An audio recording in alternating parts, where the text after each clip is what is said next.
Hello and welcome on in to Let's Bet It. I'm Lauren Jbara. That's Jared Smith. This is our third show, first week. It's going well so far. We're bringing you all the ins and the outs of sports gambling 7 days a week, every single day. Jared, how are you? We're starting it off. It's a beautiful Thursday morning. How are you doing? Oh, it's NFL. I woke up today feeling like, a new man, a new human walking out and seeing the world for the first time. It's a new season. I'm assuming at some point we're going to have bad nights with the NFL. But today, everyone's zero and everyone's undefeated today. And that feels good. We'll carry that with us for at least another night. It's like Christmas morning this morning. I woke up. I'm like, Santa's here. Santa, I know him. Getting really excited about it. But we're going to bring you the betting insights, reactions to the news, the latest line movement, everything you need to know to bet better every single day. So make sure to check it out. Let's bet it. Before we start, I want to talk a little bit about our best bets from yesterday. So we both bet on the USA-Honduras game. What was your bet again? The under. I've never been happier to be wrong, though, because the U.S. covered it on their own. They scored 4 goals. The U.S. ended up winning 4-1. I said that they were going to draw in plus money, and I've never been more excited to be wrong, too. So I told you I'd wear a dunce cap. I don't necessarily have a dunce cap here, but I'm the dunce of the day. Okay? It's okay. I'm sorry about it. I'm sorry. Okay. I'm wrong. I've got the I'm flag. wrong. You're right. I was going to say, dunce of the day is a segment we will definitely do. But, like the punishments for being wrong, like I was thinking, how can we, make fun of ourselves today? I was thinking maybe we can force ourselves to sing the Pledge of Allegiance and salute the flag like we had to do back in elementary school. But there's a ton. We're going to come up with really fun, I guess punishments or, it's consequences when we make bad bets. Some of it might be, wearing silly caps or, I don't know. We'll come up with some fun stuff. Or, mine's technically a coaster. So. Can you balance a drink on there too? That's like a party trick, right? Think you can do that? Hold on. Let's see. Don't break that if it's glass. Wait, that was pretty good. That is pretty good. Are you kidding me right now? You have to do the whole show like that now. You have to do the entire show. I don't know if I can handle that. I'm not that talented. Posture. It's all about posture, Lauren. Yeah. Upright. I love it. Okay. So yesterday we did 2 truths and a lie. The day before that, we did some fun facts about us. Today, we're going to talk in honor of week 1, game 1 of the NFL football season. What was your first ever NFL game that you attended? And what do you remember about that day? I don't remember the first game because I was really young, but I grew up with 2 older cousins who were like my big brothers. I have one younger sister. She wasn't really that into sports. So my 2 older cousins were like my big bros, and they were big Jets fans. That's the reason I'm a big Jets fan.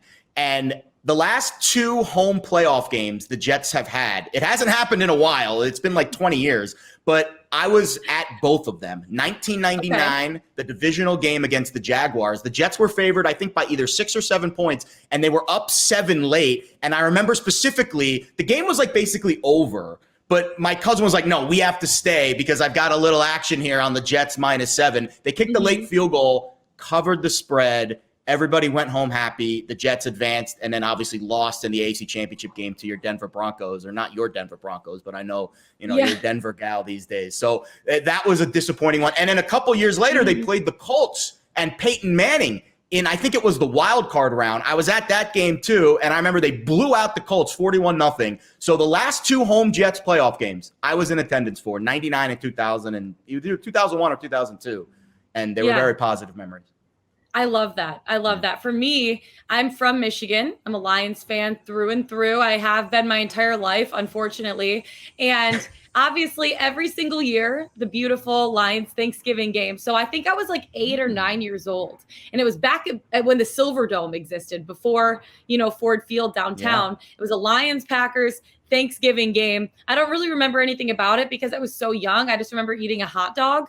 And then other than that, I have pretty fond memories of the Silver Dome, which is now an Amazon warehouse, Amazon taken over. But it is pretty cool to look back and be like, yeah, I attended a game there, like similar to attending a game at the old Tiger Stadium before it was blown up, and now it's Comerica Park, and then also the Palace of Auburn Hills. So it's so funny. All of the stadiums I grew up at are now no longer, but I do remember that Thanksgiving game at the Silver Dome and then coming home and like smashing turkey and stuffing because that's what it's all about, right? Food. Thanksgiving, honestly, you definitely, and Lions fans, I know it's been tough over the years, but the Thanksgiving Day games, I don't know awesome. if the Jets have ever played in I don't think they have, but not anytime recently, obviously. And the Thanksgiving Day games are special, so you should cherish that memory. Yeah.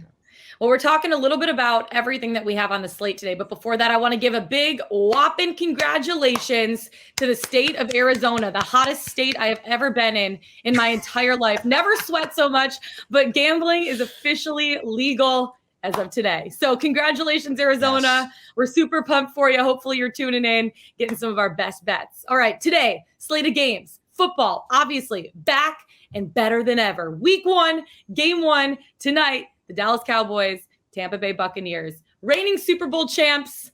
We'll see what they have to offer this season. And then we're going to get into Thursday Night Football in depth with guest, former NFL front office exec, Jim Manos. And on top of that, 8 MLB games. And then on top of that, top, we got our best bets of the day. So hopefully, obviously yesterday, our best bets didn't hit. But today, you know what? You know what that means? That they're possibly going to hit today, and hopefully they will. All right, without further ado, let's get it. Let's bet it. First half NFL bet. I know we're super excited for the first game tonight. So excited that we can't wait till the end of the game. We want to place a first half bet. Jared, tell me what's exciting you today about the first half against the Cowboys with the Buccaneers. Yeah, and the first half, I think there is, and we talked about it a little bit last night. You have to kind of examine where the lines, shake out, the splits, so to say. Not the banana splits. We'll save those for after we win. But if you look at a game like tonight, the Bucs are favored by 8.5 points, but the first half is -6. That's a very intense split, and it makes sense why, because the books are kind of shading that number. They're getting a ton of action on Tampa Bay tonight. The totals really is where I look to in the first half, and especially the first quarter. And the first quarter totals to me is very interesting for one reason. One, imagine you get a first and goal situation, like late first quarter. There's 30 seconds left. Unlike the first half, unlike the end of the game, if a team runs the ball, they get first and goal, and you're like, no, they can't score, I'm going to lose my first quarter under. Well, they don't care if the first quarter clock runs out. They usually will actually wait and start the second quarter fresh and not try to rush that last play in. So I do see value first quarter unders, because teams don't have that sense of urgency to score in the final minute of the first quarter like they do in the first half. So that's one of the reasons why when I do like an under, a first half under, I will look a little harder at the first quarter under, because I do feel like there's some value there where teams will just kind of let that last minute or those last 30 seconds wind down and then start fresh in the second quarter. And hey, you win your bet. Yeah, I like it. When I look at the first half and talking to you a little bit too, I'm also looking at the totals. So the entire game total is 51.5, but the first half 26.5. And if my math is correct, that's just about one half of that. You know what I mean? So when I look at it, we're going to get into obviously our full game bets a little bit later, and I'm hedging mine a little bit. So first half, I'm taking the over 26.5 at plus 100. I love a good value bet. I love betting in the plus money. Later, I'll tell you, I'm betting the under for the full game, but you know what? I'm hedging it a little bit and betting the over in the first half, because talking to you about it too, that a lot of the coaches coming into the first game of the season have their first 10, 15 plays ready to go. Yep. And a lot of the time they're scoring a lot in the first half. And so I'm taking the over 26.5 plus 100. I don't mind. I mean, I think if you look at this game specifically, I would imagine that the Bucs defense is going to be the unit that I would kind of lean on to be the dominant unit in this game. And, we'll get Jim Manos' thoughts in a little bit. He's got a lot of great insight to provide. But I do think if I had to script this game out, the Bucs start a little bit slow offensively, maybe lean into the season a little bit slower, because and the defense is really what will carry them, I think, in this game. And I think the Cowboys defense is going to be a better unit than people think. I love Micah Parsons in the middle. I think he's going to be the rookie of the year, on the defensive side. And I could see this being a little bit more of a defensive game, especially late when, the rubber meets the road, as they say. And I think the Cowboys will be behind, so I think they're going to have to throw late. And I think that Bucs secondary, which was pretty good last year, shut down Patrick Mahomes pretty well in that Super Bowl. Everybody's back. I think the defenses are going to make some pretty big plays in this game. It's going to be really exciting to see what happens. And with that, let's bring in Jim Manos, former NFL scout and front office exec, to break down everything here. Week 1, game 1. And with that, we bring in our special guest of the day, Jim Manos, former NFL scout and front office exec. Jim, welcome on in to Let's Bet It. We're so excited to have you. Before we get started into the nitty gritty of week 1, game 1 tonight, tell us a little bit about yourself. So I was in the NFL for 17 years as an area scout for the Philadelphia Eagles, the New Orleans Saints, and then got a big promotion to the Buffalo Bills as director of player personnel. And so basically I was able to see, be on the road for a long time, then be in the office and really be day to day with the coaches and every transaction and every player, and seen and learned a lot in that time. Been out for 4 years now. And as a degenerate high school gambler, that's kind of what I've come back to now. But I've done it in a different approach because listening to Jared, listening to you, Lauren, it's all about analytics. It's about figuring out. It's not about being in high school and you say, I just have a feeling that this team's going to play well tonight. No, that's how you lose. There are numbers to pay attention to, coaches, quarterbacks. So this one tonight, I can't wait to see a game.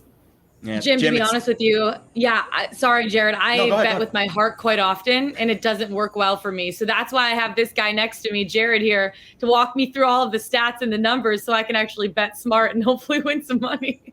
I know those analysis. I love those here in those first quarter, first half. You guys that was pretty good. Jim, I'm curious because for me, obviously the analysis, the numbers are important, but the one thing that I do not have access to is something that you have had a front row seat for years.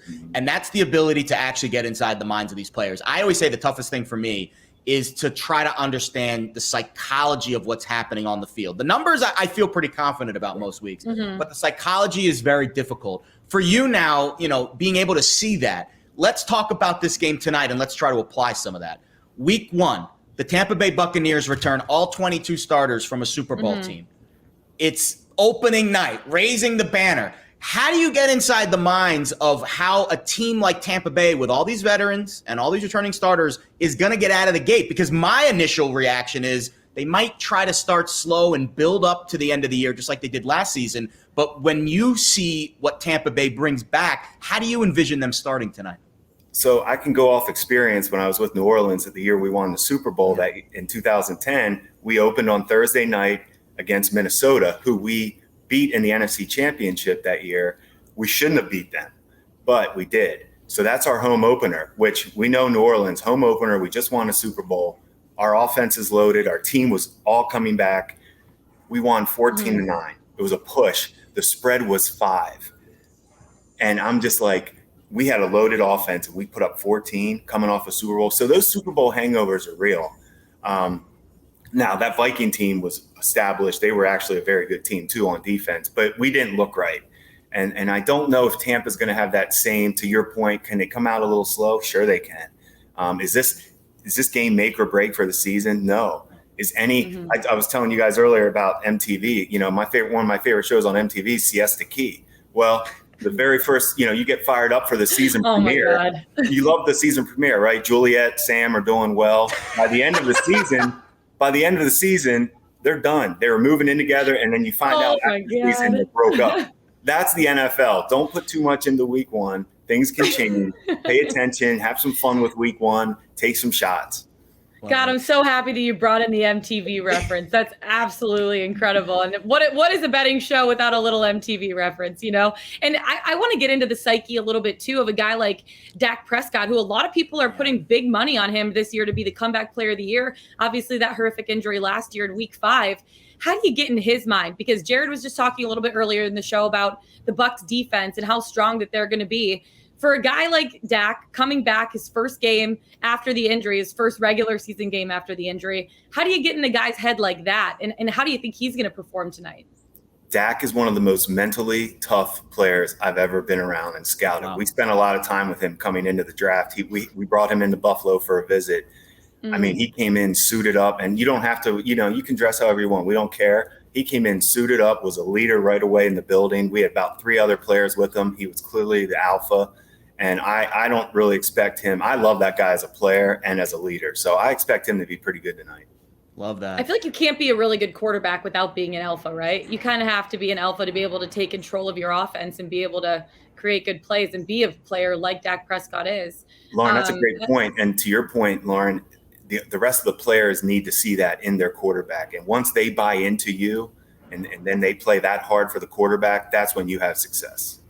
Yeah. All right, Jim, this is a betting show. Yeah. What are your bets for tonight's game? Oh, I'm pumped. So I'm taking my favorite bet for tonight, believe it or not, is Dallas over 20.5 points for a team. Woo! Spicy. Tough, but they're too good on offense, in my opinion, to not put up 20. I think our measuring stick is 24 points a game in the NFL. If you're a real offense, you're scoring 24. Mm-hmm. Dallas is loaded on offense. So, nobody's seen them in a while.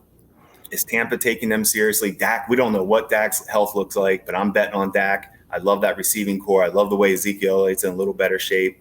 Even if you get some late scores, how a game, if it is, I don't see it being an out of hand game. I like Dallas in the game with the 8.5 now too, but I'm going with Dallas over 20.5.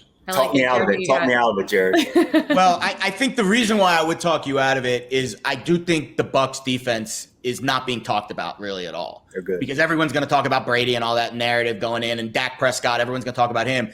The Bucs defense is one of the best units against the run last year.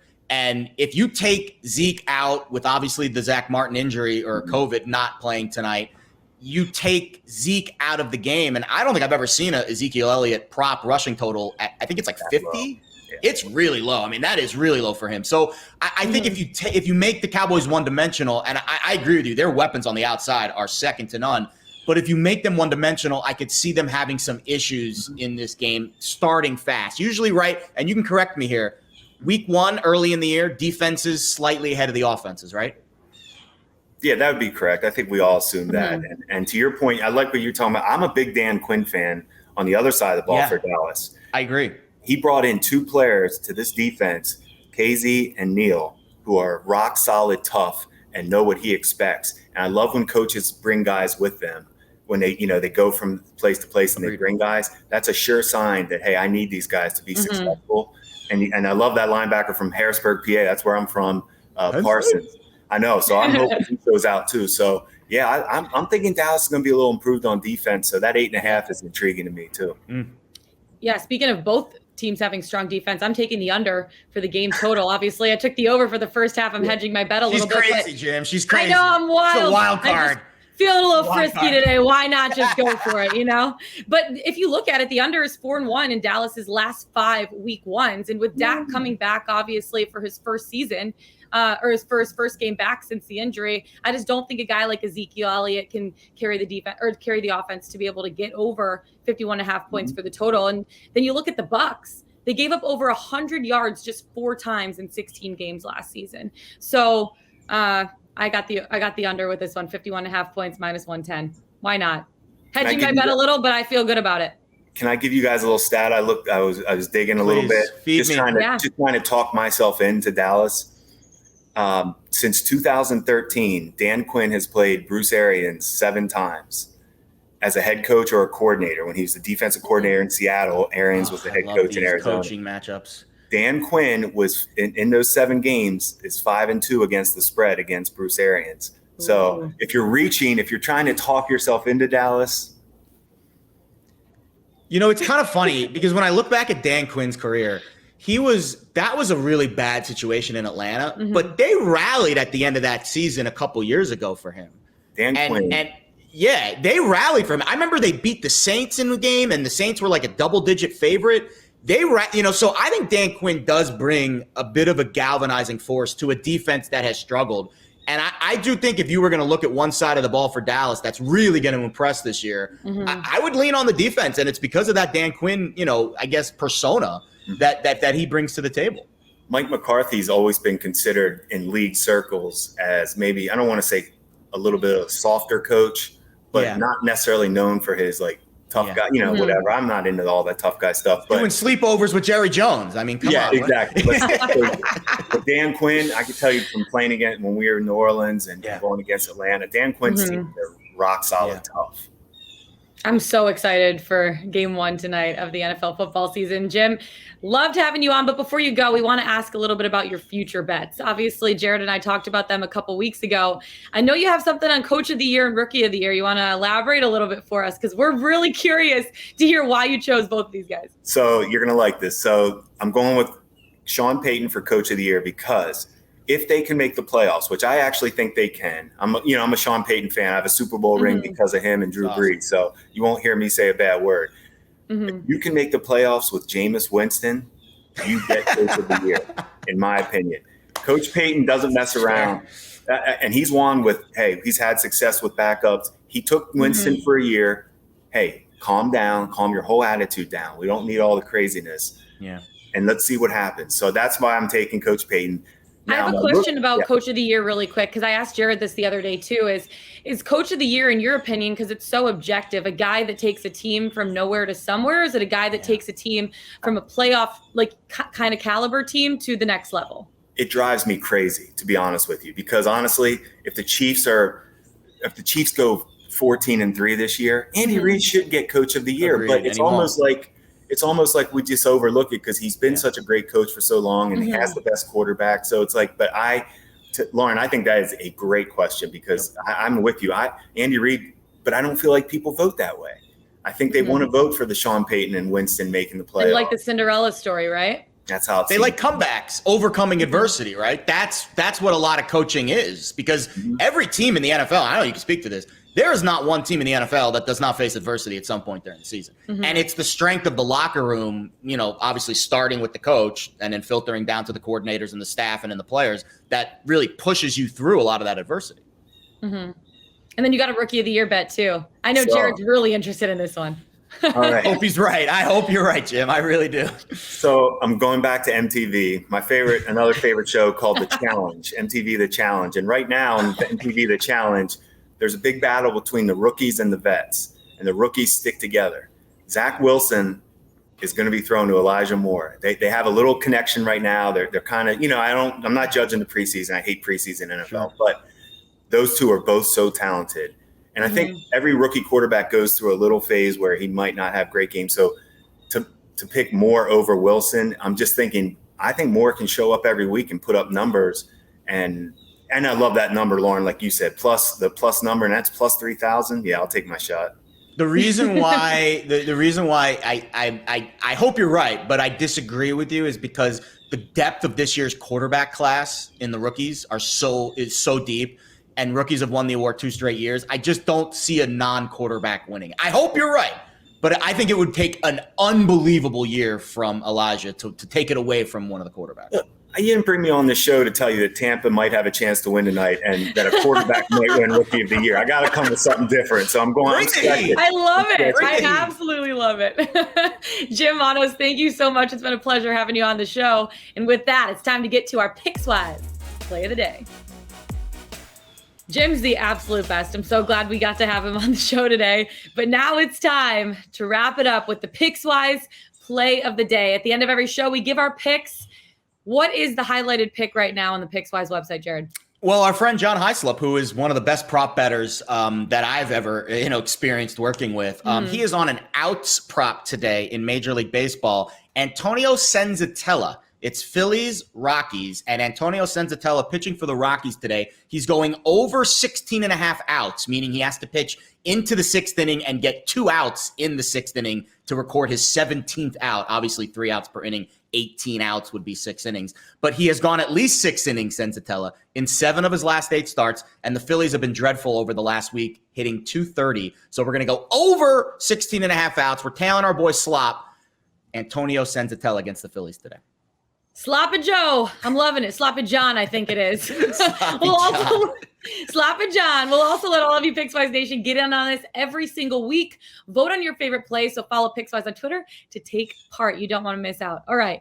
The last 2 days I've lost my bet, so I have a really good feeling about today. It is 3rd time's the charm, but Jared, I'm going to let you go first. Who you got for your best bet of the day? I had to resist betting the NFL game tonight. I do like the first quarter under. We talked about it earlier in the show, but I'm going to go back to Major League Baseball. I don't love this one either, but this is a situational spot for me. So the Yankees are trying to to avoid getting swept by the Blue Jays today.